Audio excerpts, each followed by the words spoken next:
नमस्कार दोस्तों, एक और वीडियो में आपका स्वागत है। इस वीडियो में हम लाभ और हानि के क्वेश्चन सॉल्व करेंगे। तो चलिए वीडियो को शुरू करते हैं। पहला क्वेश्चन लिखा हुआ है, जब किसी टीवी का विक्रय मूल्य 18,700 होता है तो दुकानदार को 15% की हानि होती है। 15% का लाभ प्राप्त करने के लिए उस टीवी का विक्रय मूल्य क्या होना चाहिए? तो सबसे पहले हम मान लेते हैं कि जो हमारे पास सीपी है वो कितना है, 100%। कॉस्ट प्राइस हमेशा और हमेशा 100% ही होती है। पहली कंडीशन ये लिखी हुई है कि जब 18,700 उसका विक्रय मूल्य होता है तो 15% की हानि होती है। यानी कि इसमें जब 15% की हानि होती है तो जो एसपी होता है, सेलिंग प्राइस, वो कितना हो जाता है, 18,700 रुपये। इसका मतलब क्या हुआ कि 18,700 किसकी वैल्यू है, 100 माइनस 15%, यानी कि ये है 85% की वैल्यू। आगे क्वेश्चन कह रहा है कि 15% का लाभ पाने के लिए विक्रय मूल्य क्या होना चाहिए। तो इसमें अगर हमें 15% का लाभ चाहिए तो हमें बताना है कि sp2 क्या होना चाहिए। तो sp2 कैसे निकलेगा, 100 में 15%, यानी कि 115% की वैल्यू। हमें 85% की वैल्यू पता है और हमें 115% की वैल्यू बताना है। तो कैसे निकालेंगे इसको, जो 85% है उसकी वैल्यू क्या है, 18,700 रुपये। हमें बताना है 115% की वैल्यू। तो कैसे निकालेंगे इसको, 18,700 डिवाइड कर देंगे 85% से और मल्टीप्लाई कर देंगे 115% से। इसको कैलकुलेट करते हैं, 70 से काटेंगे तो 17 पचे 85, 70 से काटेंगे तो 11 बार में जाएगा। 5 से इसको काटेंगे तो अगर 5 दूनी 10, एक बचेगा 15, 5 तियाँ 15। अब अगर इसको हम मल्टीप्लाई कर लेते हैं तो कितना आ जाएगा, 3 3 2 5 और 2, आगे 2 जीरो, 25,300 रुपये sp2 की वैल्यू हो जाएगी। यानी कि अगर 15% हमें लाभ चाहिए तो उसे हमें 25,300 में बेचना होगा। ये इस क्वेश्चन का आंसर हो जाएगा। दूसरा क्वेश्चन देखते हैं। लिखा हुआ है 10% लाभ को मिलाकर किसी वस्तु का विक्रय मूल्य 440 था। मतलब अगर हम सीपी मान लेते हैं 100% है तो क्वेश्चन कह रहा है कि इसमें अगर 10% और मिला दिया जाता है प्रॉफिट तो एसपी कितना हो जाता है, सेलिंग प्राइस हो जाता है 440 रुपये। इसका मतलब क्या हुआ कि 440 कितने प्रतिशत की वैल्यू है, 100 प्लस 10, यानी कि 110% की वैल्यू है। आगे क्वेश्चन कह रहा है कि अगर 370 रुपये में वस्तु को बेचा जाए तो कितने प्रतिशत की हानि होगी, ये हमें बताना है। यानी कि sp2 हमारे पास दे रखा है कि sp2 कितना है, 370 रुपये। तो हमें बताना है कि कितने प्रतिशत की हानि या लाभ होगी, वो चीज़ हमें बताना है। तो देखो, जो 440 की वैल्यू कितनी है, 110%। 440 की वैल्यू कितनी है, 110%। हमें बताना है 370 रुपये की वैल्यू की ये कितने प्रतिशत होगा। तो ये हो जाएगा 110 डिवाइड कर देंगे 440 से और मल्टीप्लाई कर देंगे 370 से।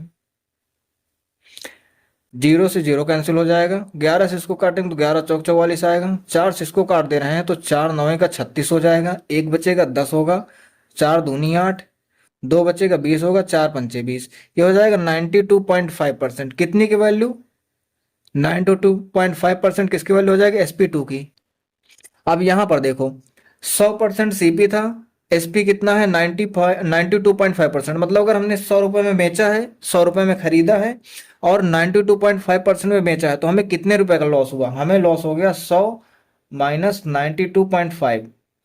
मतलब कितना हो जाएगा, 7.5 रुपए का हमें लॉस हो गया। इतने परसेंट हो जाएगा इसकी वैल्यू, यानी कि 7.5% का हमें लॉस हो जाएगा। तीसरा क्वेश्चन देखते हैं। लिखा हुआ है एक पुस्तक को 15% लाभ पर 230 में बेचा गया। अगर हम सीपी मान ले रहे हैं कि सीपी है 100%, तो क्वेश्चन कह रहा है कि इसमें 15% का लाभ ऐड कर दिया गया और इसको कितने में बेचा गया, 230 रुपये में। तो 230 किसकी वैल्यू हो जाएगी, 100 प्लस 15, यानी कि 115% की वैल्यू हो जाएगी। क्वेश्चन आगे कह रहा है कि इसे 210 में बेचने पर होने वाली प्रतिशत लाभ या हानि की बात कीजिए। यानी कि क्वेश्चन कह रहा है कि अगर इसको हम 210 में बेच रहे हैं तो कितने प्रतिशत का लाभ या हानि होगा। अब यहाँ पर हमें सॉल्व करने की जरूरत नहीं है, डायरेक्ट हम क्वेश्चन में एक ट्रिक लगा सकते हैं कि देखो, प्रतिशत जो है ये इसका आधा है। अगर यहाँ पर देखो तो 230 का आधा 115 है, तो यहाँ पर भी वही हो जाएगा, इसका जस्ट आधा हो जाएगा। यानी कि 210 का अगर हम आधा निकालेंगे तो कितना हो जाएगा, 105%। अब 115 में 100 सीपी था प्लस 15 का प्रॉफिट था, 105 में भी वही हो जाएगा, 100 सीपी हो जाएगा और प्रॉफिट हमारा कितने का हो जाएगा, 5% का प्रॉफिट हो जाएगा। यही इस क्वेश्चन का आंसर हो जाएगा। चौथा क्वेश्चन देखते हैं। लिखा हुआ है 11% लाभ और 13% हानि पर किसी वस्तु के विक्रय मूल्यों का क्रमशः अंतर 204 रुपए है, 11% का लाभ मिल रहा है और 13% की हानि हो रही है। तो सबसे पहले अगर हम सीपी मान ले रहे हैं तो सीपी हमारा कितना होता है 100%। अब इसमें अगर 11% का लाभ होगा तो कितनी हो जाएगी वैल्यू 111%। ये हो जाए कितना SP1। दूसरी कंडीशन कह रहे हैं कि इसमें 13% की हानि -13%।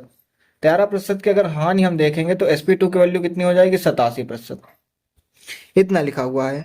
क्वेश्चन आगे कह रहा है कि जो वस्तु का क्रय मूल्य हमें बताना है, यानी कि हमें 100% की वैल्यू बतानी है। क्वेश्चन में दिया हुआ है कि जो इन मूल्यों का अंतर है वो कितना है 204 रुपए। इनका अंतर कितना है 204 रुपए। अगर हम परसेंट में इनका अंतर देखते हैं तो 87 से 111 के बीच में कितना अंतर हो जाता है 24% का अंतर हो जाता है। इसका मतलब ये हुआ कि 24% की वैल्यू कितनी है 204। 24% की वैल्यू कितनी है 204 रुपए। हमें बताना है 100% की वैल्यू, क्योंकि हमें क्रय मूल्य बताना है। तो 100% की वैल्यू कितनी हो जाएगी 204 डिवाइड बाई 24 और मल्टीप्लाइड बाई 100। इसको हम सॉल्व कर लेंगे। अगर इसको हम 4 से काटते हैं तो 4 छंग 24, 4 से इसको काटते हैं तो 25 बार में जाएगा। 6 से इसको अगर काटते हैं तो 6 कम 6, इसको काटते हैं तो 6 त्रिक 18, 2 बचा 20 और 6 चौको 24। अब 35 से 24 को अगर हम 34 से 25 को मल्टीप्लाई करते हैं तो 25 चौको 100 हो जाएगा, हासिल 10 आएगा। 25 यहाँ 75, 10 85। तो ये क्या हो जाएगा हमारा क्रय मूल्य 850 रुपये। ये इस क्वेश्चन का आंसर हो जाएगा। पांचवा क्वेश्चन देखते हैं। लिखा हुआ है एक वस्तु 20% के लाभ पर बेची जाती है। यदि उसके क्रय मूल्य और विक्रय मूल्य दोनों को 100 रुपये कम कर दिया जाता है तो प्राप्त लाभ 4% अधिक होता है। हमें क्या बताना है क्रय मूल्य बताना है। तो देखो एक वस्तु पहली कंडीशन दी हुई है कि 20% के लाभ पर बेची जाती है। अगर हम सीपी की और एसपी की बात करते हैं तो पहले अगर इसकी कीमत 100 रुपये रही होगी तो 20% का लाभ यानी कि 120 में बेची जाती है। पहली कंडीशन में क्या करेंगे इनका हम रेशियो ले लेंगे, क्योंकि रेशियो में कैलकुलेशन थोड़ी आसान हो जाएगी। 20 से काटेंगे तो इसका 5 आ जाएगा और 20 से काटेंगे तो उसका 6 आ जाएगा। मतलब 5 रुपये में खरीदी जाती है और 6 रुपये में बेची जाती है। दूसरा कंडीशन कह रहे हैं कि अगर दोनों में से 100 रुपये घटा दिया जाए तो प्राप्त जो लाभ होता है वो 4% और ज्यादा होता है। मतलब पहले 20% का लाभ हो रहा था, अब 24% का होगा। यानी कि अगर इसकी कीमत 100 रुपये है तो इसकी कीमत कितनी हो जाएगी 124। इन दोनों का भी हम क्या करते हैं कि निकाल लेते हैं, रेशियो निकाल लेते हैं।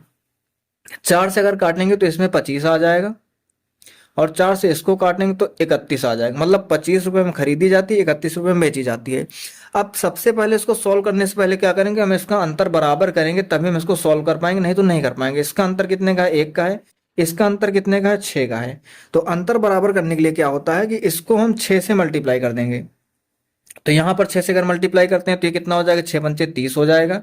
इसको अगर 6 से मल्टीप्लाई करते हैं तो कितना हो जाएगा 36 हो जाएगा। ये नेक्स्ट स्टेप आ जाएगा। और इसको हम 1 से मल्टीप्लाई करेंगे मतलब हूबहू वैसे ही लिख देंगे, ये 25 हो जाएगा और ये 31 हो जाएगा। अब अगर ध्यान से देखो तो इसमें कितना हमने कम किया है 5 यूनिट, इसमें हमने कितना कम किया है 5 यूनिट। दोनों में हमने कम कितना किया है, हमने कम किया है 5 यूनिट। क्वेश्चन में बोला जा रहा है कि क्रय मूल्य और विक्रय मूल्य दोनों में 100 रुपये कम किया जाता है। इसका मतलब ये होगा कि 5 यूनिट की वैल्यू 100 रुपये है। हमें क्रय मूल्य बताना है। क्रय मूल्य का मतलब ये हो जाए कि हमें 30 यूनिट की वैल्यू बताना है। 30 यूनिट की वैल्यू अगर हम निकालेंगे 30 यूनिट की वैल्यू, तो इसके दो तरीके हैं। एक तो हम डायरेक्ट कर सकते हैं कि देखो यूनिट हमने कितना गुना कर दिया है 6 गुना कर दिया है, तो रुपए को भी हम कितना कर देंगे 6 गुना कर देंगे, कितना आ जाएगा 600 रुपये। दूसरा तरीका इसका क्या था, इसका अगर दूसरा तरीका देखते हैं तो हमें 30 यूनिट की वैल्यू निकालनी थी। 30 यूनिट की वैल्यू कितनी हो जाएगी 100 ऊपर लिखा रहेगा, डिवाइड कर देंगे इस 5 से और इनटू हमें 30 की चाहिए तो 30 की वैल्यू लिख देंगे, क्योंकि 100 क्या है 5 की वैल्यू है तो 100 को 5 से डिवाइड करेंगे और फिर क्या करेंगे 30 से मल्टीप्लाई कर देंगे। तो ये 5 छक्का 30 हो जाएगा। यहाँ पर भी कितना आ जाएगा 600 यूनिट, 600 रुपये इसकी क्रय मूल्य की कीमत हो जाएगी। ये वाला मुझे ज्यादा आसान लगता है, बाकी आप अपने हिसाब से देख लीजिए, आपको जो अच्छा लगता है आप उसको अप्लाई कर दीजिएगा। तो इसकी वैल्यू कितनी हो जाएगी, आंसर कितना हो जाएगा हमारा 600 रुपये।